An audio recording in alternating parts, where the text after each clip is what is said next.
Imagine waking up one morning to find soldiers at your door. Not for your money, not for your crops, but for your blood. This was not a nightmare. This was Japan in the 1870s, a time when ordinary farmers, terrified mothers, and crying children faced a tax unlike anything the world had ever seen. The blood tax. To understand the horror of the blood tax, we must first travel back to the Meiji era, a time when Japan was transforming from an isolated island nation into a modern empire. The government wanted to build a strong army, but building an army meant one thing: taking the sons of poor farmers and forcing them to fight. Until now, peasants had paid rice taxes, land taxes, and money taxes. But now, the government demanded something more sacred: their very blood. In 1873, Japan passed a law called the Conscription Ordinance. Every young man had to serve in the army. The villagers called it one thing: the blood tax. At first, the villagers didn't understand.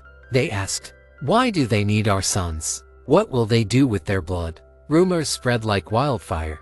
Mothers believed the government was literally draining the blood of their children to sell to Western doctors. Few turned to panic. In villages across Japan, people rioted. They screamed, "They are stealing our blood." Some mothers hid their sons in the mountains. Others disguised them as girls so they wouldn't be taken. But soldiers kept coming, knocking on doors, searching every home, dragging terrified boys away. The fear was so great that peasants described the law as worse than death. To them, it was a curse upon their families. These uprisings became known as the blood tax. Riots. Thousands of villagers across Japan rose in anger. Police and military crushed the riots with brutal force. Many villagers were arrested. Others were beaten.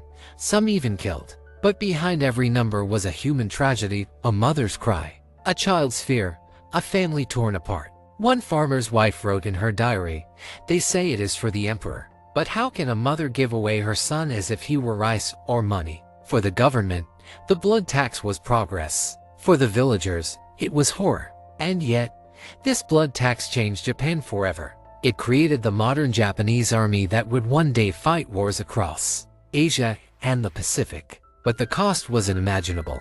Thousands of broken families, a generation of sons taken from their homes. In history books, it is remembered as a law.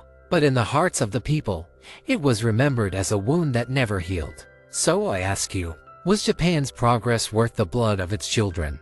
This was the story of the blood tax, when Japan didn't just take rice or gold, but demanded something far more precious: the blood of its own people.